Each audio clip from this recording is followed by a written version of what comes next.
ذلك الكتاب لا ريب فيه هدى للمتقين.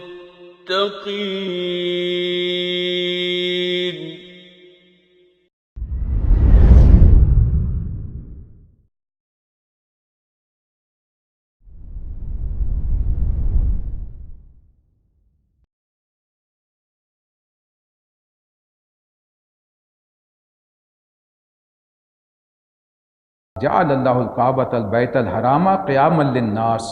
اللہ نے اس مکان محترم کو یعنی بیت اللہ کو، کعبہ کو لوگوں کے لیے قیام کا ذریعہ بنایا ہے۔ اس زمانے میں بالخصوص اور آج بھی ایک بہت بڑی انکم کا ذریعہ ہے حج، ایک بہت بڑی تجارت ہوتی ہے۔ پورا سال بھی جو ہے اس کعبۃ اللہ کی برکت سے آپ اندازہ کریں کہ کروڑوں مسلمان ایک سال میں وزٹ کرتے ہیں کعبۃ اللہ کا۔ انہیں وہاں کھانے کے لیے بھی چاہیے، پینے کے لیے بھی چاہیے، رہنے کے لیے جگہ بھی چاہیے، استعمال کے لیے بے شمار ضروریات زندگی جو بھی ہو سکتی ہیں وہ سبھی کی ضرورت ہے۔ اور سبھی کے لیے آج آپ اگر غور کریں تو اتنی بڑی انڈسٹریز وہاں لگ چکی ہیں جو کہ نہ صرف حجاج کی جو ہے ضروریات پوری کرتی ہیں، اس کے ساتھ ساتھ اب وہ ایکسپورٹ کی طرف بھی وہ ان کی پروڈکشن کیونکہ ہیوج ہوتی ہے تو وہ ایکسپورٹ کا بزنس بھی ان کا بہت اچھا ان چیزوں کا جو ہے وہ چل رہا ہے۔ تو اسے اللہ تبارک و تعالیٰ نے اتنا بڑا رزق کا ایک ذریعہ بنا دیا۔ تو اسی کی یہاں اب 1500 سال پہلے اللہ تبارک و تعالیٰ نے اسے یہاں فرمایا ہے کہ یہ کعبۃ اللہ جو ہے اسے تم کوئی معمولی شے نہ سمجھو، یہ اللہ کا گھر بھی ہے اور تمہارے لیے اجتماعی زندگی کے قیام کا ذریعہ ہے۔ اور یہ شہر الحرام والہدی والقلائد، اور یہ ماہ حرام حرمت کے مہینے، قربانی کے جانور اور ان کے قلادے یہ بھی اس کام میں معاون کر دیے ہیں۔ قربانی کے لیے اب لاکھوں کی تعداد میں جانور وہاں پہنچتا ہے، ایک یہ بھی بہت بڑی تجارت ہے۔ پھر 4 مہینے کیونکہ محترم تھے، گویا کہ سال کا 1/3 حصہ وہ تھا جو مکمل عرب کے علاقے میں امن اور سکون ہو جاتا تھا۔ قافلے لٹتے نہیں تھے، کوئی کسی پہ دست درازی نہیں کرتا تھا، سوائے کبھی نسی کے قاعدے کے تحت کچھ وہ قریش مکہ جو ہے وہ حرکتیں کرتے تھے، سرداران قریش بلکہ کہنا چاہیے۔ ادروائز پورا سب سے زیادہ قافلے ان 4 مہینوں میں ادھر سے ادھر جو ہے یمن سے شام اور شام سے یمن کی طرف موو کرتے تھے کہ وہ سمجھتے تھے کہ ہم بالکل محفوظ اپنی منزل تک پہنچ جائیں گے، کوئی ہمیں نقصان نہیں پہنچائے گا۔ یہ بھی اللہ تبارک و تعالیٰ نے ان ماہ مبارک جو تھے 4 محترم، ان کے ذریعے سے ایک برکت کی کیفیت رکھی، ایک حفاظت کی کیفیت رکھی۔ ذالک لتعلموا ان اللہ یعلم ما فی السماوات و ما فی الارض، تاکہ تمہیں معلوم ہو جائے کہ اللہ آسمانوں اور زمین سب کے حالات سے پوری طرح باخبر ہے۔ وَأَنَّ اللَّهَ بِكُلِّ شَيْءٍ عَلِيمٌ، اور اسے ہر شے کا علم ہے۔ اعلموا ان اللہ شدید العقاب، جان لو، اب یہ خبردار کرنے کا انداز ہے کہ خبردار، اللہ سزا دینے میں بہت سخت ہے، لیکن وَأَنَّ اللَّهَ غَفُورٌ الرحیم، جبکہ وہ بخشنہار بھی ہے، رحم کرنے والا بھی ہے، اس کی وہ شان بھی ہے، اس کی وہ شان بھی ہے۔ گویا اس کے بندے بنو گے، اس کے احکامات پر عمل کرو گے، اس کی مغفرت اور رحم کے مستحق بنو گے۔ اور اگر ان تنبیہات پر عمل نہیں کرو گے، اللہ اور اس کے رسول کے خلاف چلو گے، سنت کی نفی کرو گے، عمل جو ہے وہ مختلف ہوں گے، تو نتیجہ اللہ تبارک و تعالیٰ کی سخت عقوبت کی شکل میں نکلے گا۔ اور رہ گیا پیغام رسانی، تو ما علی الرسول الا البلاغ، ہمارے رسول صلی اللہ علیہ وسلم کے ذمے تو صرف پیغام پہنچانے کی ذمہ داری ہے۔ واللہ یعلم ما تبدون وما تکتمون، اور اللہ تمہارے کھلے حالات بھی چھپے حالات بھی سب کا جاننے والا ہے۔ وَلَا يَسْتَوِي الْخَبِيثُ وَالطَّيِّبُ، جان لو، ان سے کہہ دیجئے محمد صلی اللہ علیہ وسلم کہ پاک اور ناپاک کبھی یکساں نہیں ہوتے، برابر نہیں ہوتے۔ وَلَوْ أَعْجَبَكَ كَثْرَةُ الْخَبِيثِ، چاہے تمہیں حرام کی یا ناپاک کی بہتات کتنی ہی محبوب کیوں نہ، اچھی کیوں نہ لگ رہی۔ اب دیکھ کوئی بہت زیادہ دولت مند ہو جاتا ہے تو وہ دوسروں کو بھی بڑا اس پہ رشک ہوتا ہے کہ اس کے پاس کتنا پیسہ ہے، کتنا عیش ہے، بڑی کوٹھیاں ہیں، بڑی گاڑیاں ہیں، بڑا، اس زمانے میں جو ہے بے شمار اونٹ کے گلے ہیں، جو ہے وہ اس کے لباس ہے فاخرہ اور چلت پھرت۔ لیکن اگر وہ حرام سے ہے تب بھی وہ انہیں بھا تو بہت رہی ہے، نگاہوں میں تو بہت کھب رہی ہے کہ کیا بات ہے، کیا کہنے اس کی عیش کے۔ لیکن فرمایا کہ چاہے تمہیں وہ کتنی دل کو کیوں نہ بھا رہی ہو، کتنی خوبصورت کیوں نہ لگ رہی ہو، حرام حرام ہی ہے، حلال حلال ہی۔ کوئی شخص اسرت میں غربت میں زندگی گزار کے جاتا ہے لیکن پوری قناعت کے جذبے اور اللہ کے شکر کے جذبے کے ساتھ، اس کا مقام کہیں زیادہ ہوگا۔ اور جو شخص اس الٹ راستے پر چل کر چاہے وہ کتنے دنیا میں اکٹھا کر کے چلے جائے، کسی شخص کو آج تک نہیں دیکھا گیا ہوگا کہ وہ اپنے کفن کے اندر کوئی اپنے مال و دولت بھی لے کر کے جا رہا۔ خالی ہاتھ انسان آیا ہے، خالی ہاتھ ہی اسے جانا ہے۔ تو کیوں نہ حلال اور حرام کی تمیز کر کے، ملے گا تو وہی جو اللہ نے مقدر کر دیا، اس سے ایک رتی زیادہ نہیں مل سکتا اور کوئی اس میں رزق کا ایک دانہ کم نہیں کر سکتا۔ اپنے حصے کا کھا کر بھی جائے گا اور جو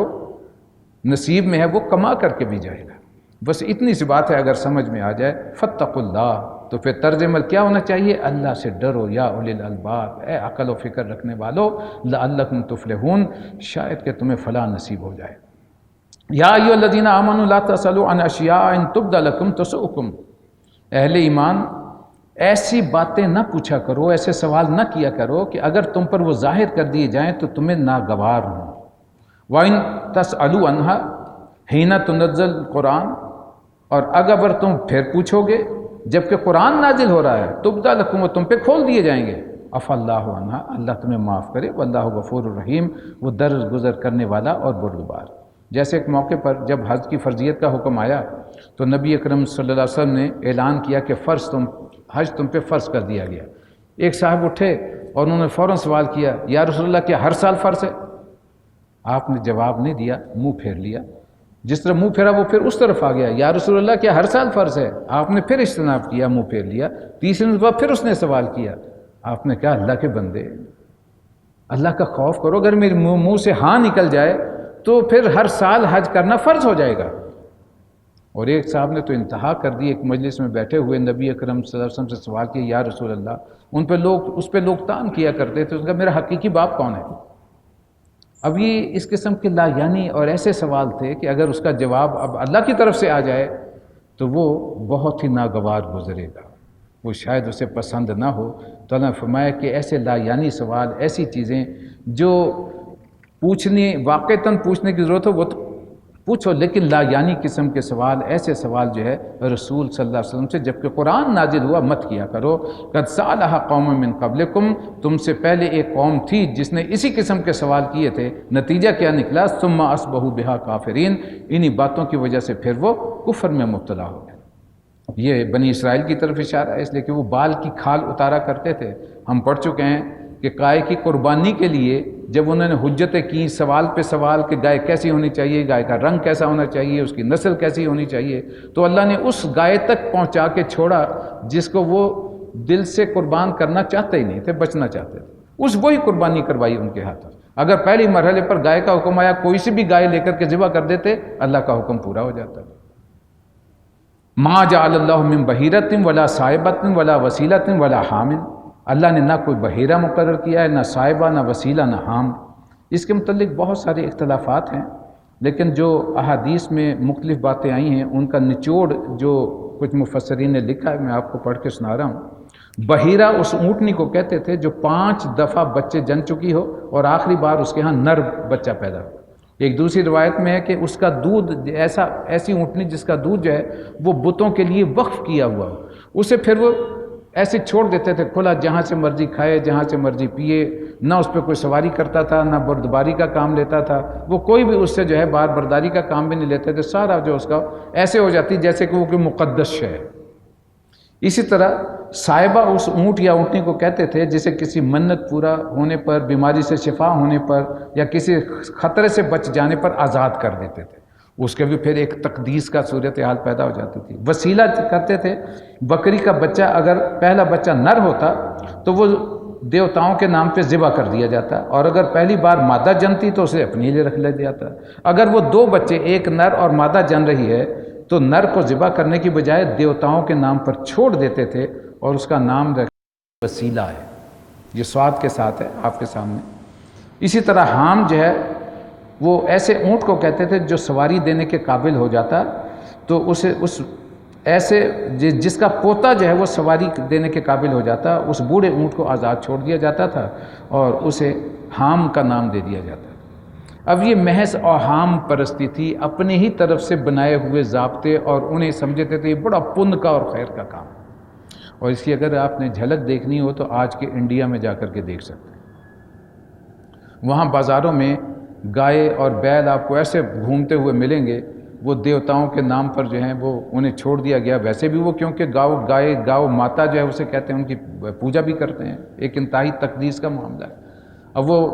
کرتے کیا ہیں، پھر تنگ آ کر کے جب وہ بہت زیادہ ریوڑ بن جاتا ہے تو وہ اٹھا کر کے وہ پاکستان کی سرحد میں جو ہے اونے پونے لوگوں کو اندر دھکیل دیتے ہیں کہ لو بھائی یہ بہت سارے جو ہے بھی گوشت کی کم جو ہمارے ہاں ضرورت ہے وہ اس ذریعے سے پوری ہو رہی ہے۔ اللہ نے اس طرح کا جو ہے وہ سبیل جو ہے وہ بنائی ہوئی ہے۔ تو یہ معاملہ جو ہے ہمارے ہاں بھی آج سے کوئی 30-40 سال پہلے بازاروں میں یہاں خاص طور پر میں دیکھا کرتا تھا، کیونکہ ہماری ایک وہ دکان ہوا کرتی تھی بھوانا بازار میں، تو وہاں اکثر و بیشتر سب سے زیادہ کم رش وہاں ہوتا تھا، یہ گھی والا گول اور یہ جو سارے علاقے تھے، تو وہاں اکثر و بیشتر ایسی گائیں جو ہیں وہ جنگ بازار میں ادھر ادھر وہ گھومتی پھرتی تھیں، کوئی ان سے تعرض نہیں کرتا تھا، وہ صرف جو ہے وہ اسی اوہام پرستی کے تحت جو ہے وہ آزاد چھوڑ دیتے تھے کہ اس کا بھی نہ دودھ پینا ہے نہ اسے چھیڑ چھاڑ کرنی ہے، یہ کچھ منت مانگ کے کوئی یا کوئی نذرانے کے طور پر جو ہے وہ کسی ولی کے نام پر یا کسی استانے کے نام پر جو ہے وہ چھوڑ دی جاتی تھی۔ تو یہ ساری اللہ کے نزدیک اس کی کوئی حقیقت نہیں ہے۔ وَلَٰكِنَّ الَّذِينَ كَفَرُوا يَفْتَرُونَ عَلَى اللَّهِ الْكَذِبَ، اس کی حقیقت کیا ہے، یہ کافر اللہ پر جھوٹی تہمتیں لگا رہے ہیں، وَأَكْثَرُهُمْ لَا يَعْقِلُونَ، اور اکثر ان میں سے بے عقل ہیں۔ وَإِذَا قِيلَ لَهُمْ تَعَالَوْا إِلَىٰ مَا أَنزَلَ اللَّهُ وَإِلَى الرَّسُولِ، اور جب ان سے کہا جاتا ہے کہ اس قانون کی طرف، اس ضابطے کی طرف، ان اصولوں کی طرف آؤ جو اللہ نے نازل کیے اور وہ جو کہ پیغمبر نے نازل عطا فرمائے، قَالُوا حَسْبُنَا مَا وَجَدْنَا عَلَيْهِ آبَاءَنَا، تو اس کا جواب یہ دیتے ہیں کہ ہم تو اسی بات پر عمل کریں گے جو ہمارے آباء و اجداد سے باپ دادا کے زمانے سے چلی آ رہی ہے۔ اَوَلَوْ كَانَ آبَاؤُهُمْ لَا يَعْلَمُونَ شَيْئًا وَلَا يَهْتَدُونَ، چاہے تمہارے باپ دادا جو تھے وہ نہ کچھ علم رکھتے تھے اور نہ ہی انہیں صحیح راستے کی خبر تھی، یعنی پھر بھی انہی کی تقلید کیے چلے جاؤ گے۔ یہ بھی انسانوں کی ایک بہت بڑی کمزوری رہی ہے اور آج بھی ہے۔ ہمارے ہاں بھی آپ دیکھیں گے خاندانی طور پر بہت سے رسوم و رواج اپنے اپنے خاندان میں، جب کوئی رشتے ایسے طے ہوتے ہیں نا آپس میں جو خاندان سے باہر ہوں، تو اس وقت یہ باتیں بڑی کھل کے ڈسکس ہوتی ہیں، جی ہمارے ہاں تو یہ رواج ہے اور ہمارے ہاں یہ رواج ہے، ہمارے ہاں ایسی رسم ہے، ہمارے ہاں ایسی رسم ہے، حالانکہ ان تمام رسم و رواج کی کوئی حقیقت نہیں ہے، یہ خام و خواہ کی بندشیں ہیں جس میں انسان اپنے آپ کو باندھ لیتا ہے اور پھر اس میں ایسا پھنستا ہے کہ وہ آسان ترین کام جو کرنے والے ہیں وہ بھی سر انجام دینے سے قاصر رہتا ہے۔ نتیجہ پھر یہ نکلتا ہے کہ ان فالتو بندشوں کی وجہ سے، ان فالتو بوجھوں کی وجہ سے وہ رشتہ داریاں نہیں ہوتی، پھر آپس میں جو ہے بچیاں اور بچے کنوارے رہتے ہیں، نتیجہ پھر غلط راستے پر چلنے کی طرف منتج ہوتا ہے، اور جو آج ہم بھگت رہے ہیں اس میں سب سے بڑا حصہ ان فضول رسم و رواج کا ہے جن کا مسلم معاشرے سے یا ہمارے اصول و ضوابط سے سرے سے کوئی تعلق نہیں ہے۔ یا ایھا الذین آمنوا علیکم انفسکم، بڑی اہم آیت ہے، اے ایمان والو تم پر اپنی ذمہ داری ہے، لہٰذا اپنی فکر کرو۔ لا یضرکم من ضل اذا اہتدیتم، اگر تم ہدایت پہ ہو خود اپنی، تو کسی دوسرے کی گمراہی کی ذمہ داری تم پر نہیں ہے۔ الی اللہ مرجعکم جمیعا، ایک دن تم سب کو لوٹ کے اللہ کی بارگاہ میں جانا ہے، فینبئکم بما کنتم تعملون، پھر وہ تمہیں بتا دے گا کہ تم دنیا میں کیا کرتے رہے تھے۔ یعنی سب سے پہلے اپنی فکر کرو، دوسروں پر تنقیدیں وہ بڑی آسانی سے ہو جاتی ہے۔ انسان جو ہے وہ پنجابی میں کہتے ہیں نا، اپنی پیڑھی تھلے جڑا ہے ڈنڈا وہ کاٹی پھیر دے۔ پہلے اپنی طرف دیکھو میں کیا ہوں، اپنے آپ کو سدھارو، اپنی فکر کرو اللہ سے بچنے کی۔ اس لیے سورہ تحریم پھر برایا قوا انفسکم واہلیکم نارا، اپنے آپ کو بچاؤ پھر اپنے اہل و عیال کو بچاؤ۔ اہل و عیال بھی بعد میں رکھیں، پہلے اپنی ذات، اپنے آپ کو درست کرو گے تو بہت ساری چیزیں خود بخود درست ہو جائیں گی۔ تو یہاں فرمایا یا ایھا الذین آمنوا علیکم انفسکم، پہلی ذمہ داری تم پر تمہاری اپنی ذات کی ہے، دوسروں کی گمراہی تمہیں کوئی نقصان نہیں پہنچائے گی اذا اہتدیتم، اگر تم خود ہدایت پر ہوگے، اور پھر اللہ کی بارگاہ میں لوٹنا ہے اور حساب دینا ہے، وہاں سب معلوم ہو جائے گا کون حق پہ تھا کون گمراہی پہ تھا۔ یا ایھا الذین آمنوا شہادۃ بینکم اذا حضر احدکم الموت حین الوصیۃ اثنان ذوا عدل منکم وآخران من غیرکم ان انتم ضربتم فی الارض فاصابتکم مصیبۃ الموت، اہل ایمان جب تم میں سے کسی کی موت کا وقت آ جائے اور وہ وصیت کر رہا تو اس کے لیے 2 افراد کو شاہد جو ہے وہ کر لیا کرو جو تمہاری جماعت میں سے صاحب عدل ہو، کوئی نیک آدمی، کوئی شرفاء میں سے جو معاشرے کے جو سربراہان میں سے ہوتے ہیں یا ایسے جو کہ جانے پہچانے ہوتے ہیں، صاحب عدل ہوتے ہیں، ان 2 کو وصیت کرتے وقت جو ہے اپنے گواہ بنا لیا کرو تاکہ صحیح وصیت کے مطابق عمل ہو سکے۔ اور اگر تم سفر کر رہے ہو، وہاں موت کی مصیبت آ جائے، جب دیکھو کہ اب میں تو چلا، لہٰذا غیر مسلموں کو بھی 2 کو تم اپنے گواہ بنا سکتے ہو۔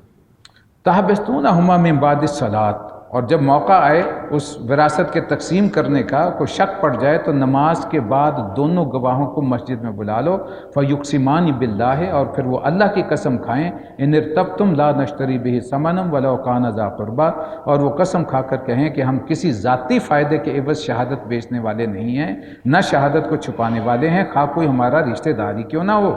ولا نکتم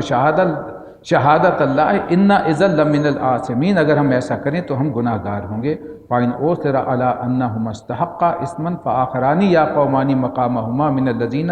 اسْتَحَقَّ عَلَيْهِمُ الْأَوَّلِيَانِ فَيُقْسِمَانِ بِاللَّهِ لَشَهَادَتُنَا أَحَقُّ مِنْ شَهَادَتِهِمَا وَمَا اعْتَدَيْنَا إِنَّا إِذًا لَمِنَ الظَّالِمِينَ۔ اگر اللہ کے واسطے کی گواہی کو ہم چھپائیں، اگر ہم ایسا کریں تو وہ گناہ گاروں میں شامل ہو گئے، لیکن اگر پتہ چل جائے کہ ان دونوں نے اپنے آپ کو گناہ میں مبتلا کیا ہے، یعنی انہوں نے اس وصیت کو غلط بیان کیا ہے۔ اس میں ایک واقعہ بیان کیا جاتا ہے کہ ایک جو روایت ہے کہ کوئی شخص سفر میں تھا اور اس کا موت کا جو ہے وقت آ گیا، تو اس نے اپنے 2 جو صاحب تھے ساتھ سفر میں شریک، اس کچھ سامان تھا ان کے حوالے کر دیا۔ وہ جب وہاں پہنچایا گیا تو اس میں سے کوئی ایک چیز جو تھی وہ کم تھی۔ اب یہ سوال پیدا ہوا کہ یہ پوری چیزیں پہنچیں یا نہیں پہنچیں، تو 2 افراد کو انہیں بلایا گیا، اور جن کی وہ وراثت تھی، جن کو وہ پہنچنا تھا، جب ان کے پاس پہنچی تو اس میں سے انہیں ایک فہرست مل گئی جو اس شخص نے ان چیزوں کی فہرست بنا کے سامان میں رکھی ہوئی تھی، اس کے مطابق ایک چیز اس میں سے کم تھی۔ اب انہوں نے آ کر جو تھا مسجد میں یہ کہا کہ یہ ہمارا جو ان 2 اشخاص لے کر کے آئے ہیں، اس میں ایک چیز جو ہے وہ اس تحریر کے مطابق جو ہے وہ کم ہے، اور جو 2 افراد اور گواہ بنے انہوں نے تصدیق کیا کہ یہ اسی شخص کی تحریر ہے جس کا کہ یہ سامان تھا، اور یہ ثابت ہو گیا کہ اس کے سامان میں وہ چیز شامل تھی۔ پھر جب ان دونوں کو بلایا گیا جو سامان لے کر کے آئے تھے، انہوں نے پھر کچھ رد و قضا کے بعد اقرار کر لیا کہ واقعتاً ایک شے تھی لیکن ہم نے وہ رکھ لی، اس پر معذرت کی اور پھر انہوں نے واپس کر دی۔ تو گویا کہ سفر کی حالت میں اس قسم کا معاملہ پیش آ جائے تو اگر وہ کچھ معاملہ محسوس ہو کہ کمی بیشی کا ہے تو 2 اور گواہ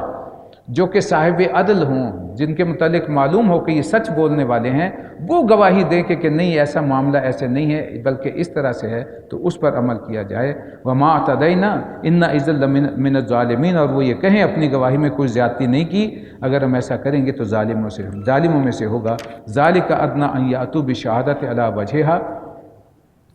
یہ کم از کم ان کی قسموں کے بعد جو ہے وہ اس لیے کہ وہ یہ جانیں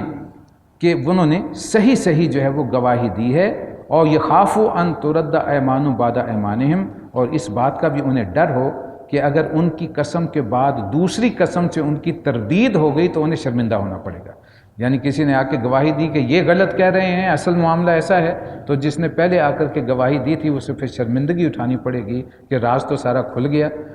تو سارے جو ہیں وہ حق کی گواہی دیں، غلط گواہی نہ دیں۔ واتقوا اللہ واسمعوا،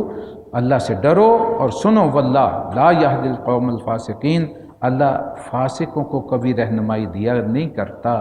یوم یجمع اللہ الرسل فیقول ماذا اجبتم، اب ایک نقشہ ہے جو کہ کھینچا جا رہا ہے قیامت کے دن کا اور اہل کتاب میں سے نصارہ کا، عیسائیوں کا، کہ ذرا سوچو اس موقع کو جب اللہ تبارک و تعالیٰ جمع کرے گا تمام رسولوں سے اور سوال کرے گا ماذا اجبتم، تمہیں کیا جواب دیا گیا تھا جب تم ہمارا پیغام لے کر کے گئے تھے، تو تمہاری امت نے کیا جواب دے گا؟ سب کہیں گے قالوا لا علم لنا، اے اللہ ہمیں تو کچھ علم نہیں ہے، انک انت علام الغیوب، اس لیے کہ آپ ہیں جو تمام پوشیدہ حقیقتوں کے جاننے والے ہیں۔ اس قال اللہ یا عیسیٰ ابن مریم، پھر اللہ تبارک و تعالیٰ خصوصی طور پر پوچھیں گے عیسیٰ ابن مریم سے، اس کو نعمتی علیک وعلی والدتک، کہ یاد کرو، تصور کرو ہماری ان نعمتوں کا جو ہم نے تمہیں اور تمہاری والدہ کو عطا کی تھی،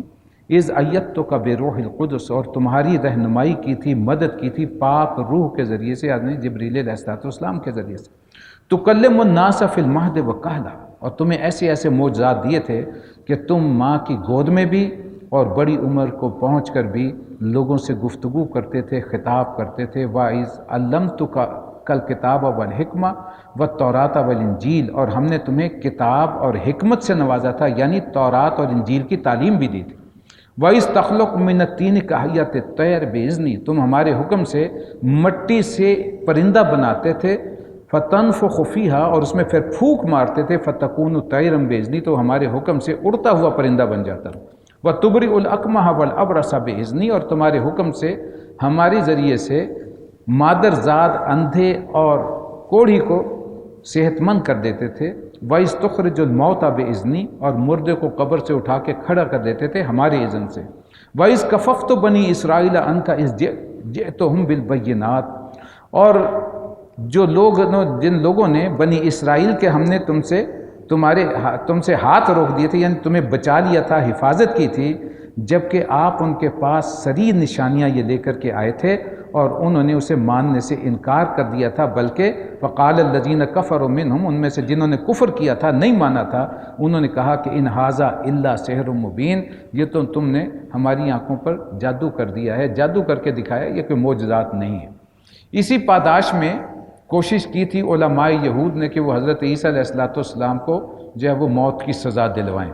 اس لیے کہ جادو کرنا شریعت میں کفر تھا، اور کفر کرنے والا ظاہر ہے کہ وہ دین سے نکل گیا، گویا مرتد ہو گیا، اور مرتد کی سزا موت تھی۔ اس حوالے سے سارا مقدمہ بنا کر کے حضرت عیسیٰ علیہ السلام پر انہوں نے وہ تھوپا، اور سلطنت روما کے جو کابرین تھے ان کے ذریعے سے سزائے موت کا فیصلہ کروا دیا تھا۔ تو اسی کا یہاں یہ ذکر ہے کہ جنہوں نے آپ کی بات نہیں مانی، انہوں نے الٹا کہا کہ یہ تو ایک کھلا جادو ہے۔ وَإِذْ أَوْحَيْتُ إِلَى الْحَوَارِيِّينَ، پھر ہم نے تمہارے حواریین کو اشارہ کیا، لفظی ترجمہ ہوگا وحی کی، وہی ہے تیزی سے دل میں بات ڈال دینا، گویا کہ اللہ ہی نے انہیں توفیق عطا فرمائی، ان آمنوا بی و برسولی، کہ وہ مجھ پر ایمان لائیں اور میرے رسولوں پر بھی ایمان لائیں۔ تو ان حواریین نے کہا قالوا آمنا واشہد باننا مسلمون، کہ ہم مسلم ہیں اور گواہ رہو کہ ہم مسلم ہیں اور ہم ایمان لائے۔ اس قال الحواریون، اور وہ وقت بھی یاد کرو جب حوارین نے، آپ کے ساتھیوں نے مطالبہ کیا تھا، یا عیسیٰ ابن مریم، اے عیسیٰ ابن مریم، هل یستطیع ربک ان ینزل علینا مائدۃ من السماء، کیا ایسا ممکن ہے کہ آپ کا رب ہم پر آسمان سے کھانے کا ایک خوان بھرا ہوا، ایک تھال بھرا ہوا جو ہے وہ اتار دے؟ قال اتقوا اللہ، اس پر حضرت عیسیٰ علیہ السلام نے فرمایا کہ اللہ سے ڈرو، ان کنتم مؤمنین، اگر تم مومن ہوئی۔ کیا مطالبہ کر رہے؟ قالوا نريد ان ناكل منها وتطمئن قلوبنا ونعلم ان قد صدقتنا ونكون عليها من الشاهدين، انہوں نے کہا کہ ہم تو صرف اس لیے مطالبہ کر رہے ہیں کہ ہم چاہتے ہیں کہ اس کھان سے کھائیں اور ہمارے دل مطمئن ہو جائیں ایمان پر، یعنی ایمان ہمارا اور بڑھ جائے، اور ہمیں معلوم ہو جائے کہ جو کچھ آپ نے کہا وہ سچ ہے اور ہم اس پر گواہ ہیں۔ قال عیسیٰ ابن مریم، حضرت عیسیٰ علیہ السلام نے دعا کی اللہ تبارک و تعالیٰ سے، اللہم ربنا، اے اللہ، اے ہمارے رب پروردگار، انزل علینا مائدۃ من السماء، کہ ہمارے لیے آسمان سے خوان اتار دے، تکون لنا عیدا لاولنا وآخرنا، اور اس دن کو ہم اپنے لیے خوشی کا موقع بنا لیں، اور وہ تیری طرف سے، وتکون لنا عیدا لاولنا وآخرنا وآیۃ منک، تیری طرف سے ہمارے لیے ایک نشانی ہو، وارزقنا، اور ہم کو رزق عطا فرما، وانت خیر الرازقین، یقیناً تو بہترین رازق ہے۔ اب اللہ کا جواب جو ہے وہ بہت سخت آیا، قال اللہ انی منزلھا، کہ ٹھیک ہے ہم تم پہ وہ نازل کر دیتے ہیں، لیکن کان کھول کے سن لو، فمن یکفر بعد منکم، جس کسی نے اس کے بعد پھر کفر کیا، یعنی آپ کو تسلیم نہ کیا، ایمان نہ لایا، فانی اعذبہ عذابا لا اعذبہ احدا من العالمین، پھر اس کو ایسے سزا دی جائے گی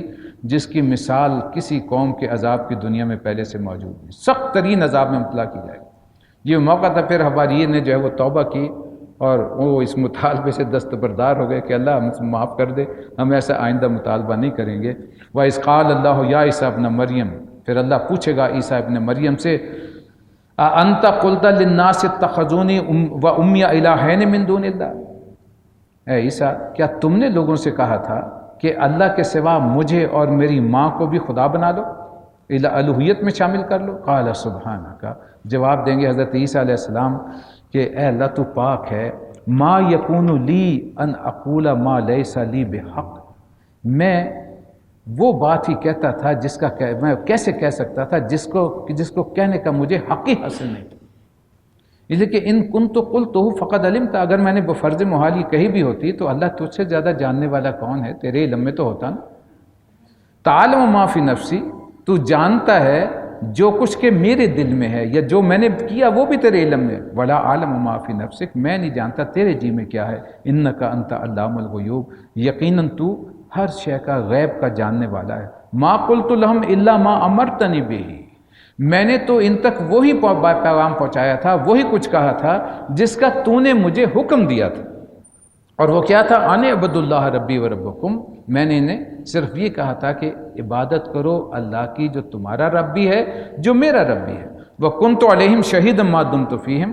اور میں ان پر نگران تھا، ان کا گواہ تھا، ان کو دیکھ رہا تھا، پابند کر رہا تھا جب تک کہ میں ان کے درمیان موجود تھا۔ فلما توفیتنی، پھر جب تو نے مجھے واپس بلا لیا، کنت انت رقیب علیہم، تو پھر اے اللہ تو ہی ان پر نگران تھا، تو ہی ان کو دیکھنے والا تھا، وانت علی کل شیء شہید، اور آپ ہی تو ہیں اے اللہ جو کہ ہر شے پر گواہ ہیں، آپ سے کون سی شے چھپی ہوئی؟ ان تعذبہم، اب اگر آپ انہیں سزا دینا چاہیں، فإنہم عبادک، تو پھر تیرے بندے ہیں، تیرا اختیار ہے، تو جو چاہے ان کے ساتھ کر سکتا ہے۔ بڑی خوبصورت سی دعا ہے جس میں بظاہر ایسے محسوس ہوتا ہے جیسے حضرت عیسیٰ علیہ السلام سزا دینے کے، لیکن بین السطور ان کی دل کی خواہش یہ ہے کہ اللہ کہیں انہیں معاف کر دے تو کتنا اچھا ہو جائے۔ اپنی امت کے لیے کوئی بھی رسول جو ہے وہ اس طرح بد دعا نہیں کیا کرتا۔ ایک موقع جب بالکل ہی لوگ ہدایت سے نکل جائیں تو حضرت نوح علیہ السلام کا جو معاملہ آیا، جب کہ کسی میں رمق ہی نہ ہو قبول کرنے کی، تو قیامت کے دن حشر کے میدان میں حضرت عیسیٰ علیہ السلام کا نقشہ یہ ہوگا کہ ان تعذبہم فإنہم عبادک، کہتے ہیں اللہ تیرے بندے ہیں۔ نبی اکرم صلی اللہ علیہ وسلم کے متعلق آتا ہے کہ جب یہ آیت نازل ہوئی ہے تو ایک رات تہجد کے لیے اٹھے، اور تہجد میں پوری رات جو ہے پورا وقت جتنا بھی گزارا صرف اس آیت کو پڑھتے ہوئے، اس آیت کو یہی ریپیٹ کرتے رہے، آنسو چلتے رہے، یہی آیت پڑھتے پڑھتے پوری تہجد کی نماز آپ نے ادا کی۔ ان تعذبہم فإنہم عبادک، اے اللہ تو اب سزا دے تو تیرے بندے ہیں، وَإِن تغفر لہم، اور اگر تو انہیں معاف کر دے، فإنک انت العزیز الحکیم، بے شک تو زبردست ہے اور تو کمال حکمت والا ہے۔ قال اللہ نے فرمایا ھذا یوم ینفع الصادقین صدقہم، یہ حشر کا دن تو وہ ہوگا جس دن سچوں کو ان کی سچائی فائدہ دے گی، جو صدق، صداقت اور امانت اور ایمان پہ زندگی گزار کے گئے، جنہوں نے عمل صالح کیا ہے، جنہوں نے تمام عمر جو ہے اللہ کی بندگی، اللہ کے رسول صلی اللہ علیہ وسلم کی اطاعت کی، ان کو ان کی عمل جو ہے وہ فائدہ دیں گے۔ لہم جنات تجری من تحت الانہار خالدین فیہا ابدا، ان کے لیے باغات ہوں گے جن کے نیچے نہریں بہہ رہی ہوں گی، وہاں وہ ہمیشہ رہیں گے۔ رضی اللہ عنہم ورضوا عنہ، اللہ ان سے راضی ہوا اور وہ اللہ سے، اب اللہ سے راضی ہونا کیا ہے؟ اللہ اتنا عطا فرمائے گا، پوچھے گا بندو راضی ہونا، کتنی عظمت ہوگی اہل جنت کی، ہمیں سوچنا چاہیے، غور کرنا چاہیے۔ محض بیٹھنا اور سننا ہی مقصود نہیں ہے، اپنے آپ کو اس نہج پر، اس رستے پر لانا جہاں واقعی اللہ ہم سے راضی ہو جائے۔ اللہ راضی ہو جائے گا تو یقیناً پھر وہ ہمیں بھی راضی کرے گا۔ سب سے پہلے کہ اللہ کو راضی کر لیں، ذالک الفوز العظیم، یہ ہوگی بہت بڑی کامیابی۔ للہ ملک السماوات والارض، یہ اکثر و بیشتر اختتام جو ہے صورتوں کا اللہ تبارک و تعالیٰ کی اس کبریائی کی شان سے، زمین و آسمان وما فیہن، اور جو کچھ بھی ان میں، اس سب کی بادشاہی اللہ کی ہے۔ مقتدر اعلیٰ، حاکم اعلیٰ وہ اللہ تبارک و تعالیٰ کی ذات ہے، اسی کا حکم چاروں ناچار ہر شے پر اس کا حکم چل رہا ہے، اس کے اذن کے بغیر ایک پتہ بھی جنبش نہیں کرتا۔ ابھی سورہ نام میں ساری اللہ تبارک و تعالیٰ کے ذکر آئے گا، وَهُوَ عَلَىٰ كُلِّ شَيْءٍ قدیر، اور جان لو کہ وہ ہر شے پر قدرت رکھنے والا ہے، گویا کہ کل اختیار بھی اس کا ہے۔ یہ ایک حصہ جو ہے اب ختم ہو گیا۔ اب آپ اس کا اسلوب بھی دیکھیں گے کہ مدنی قرآن سے بڑا مختلف ہے، وہاں بار بار احکامات آ رہے تھے، یہ کرو، یہ نہ کرو، یہ حلال ہے، یہ حرام ہے، اور یہاں کچھ اور انداز آپ کو نظر آئے گا۔ ذلك الكتاب لا ريب فيه هدى للمتقين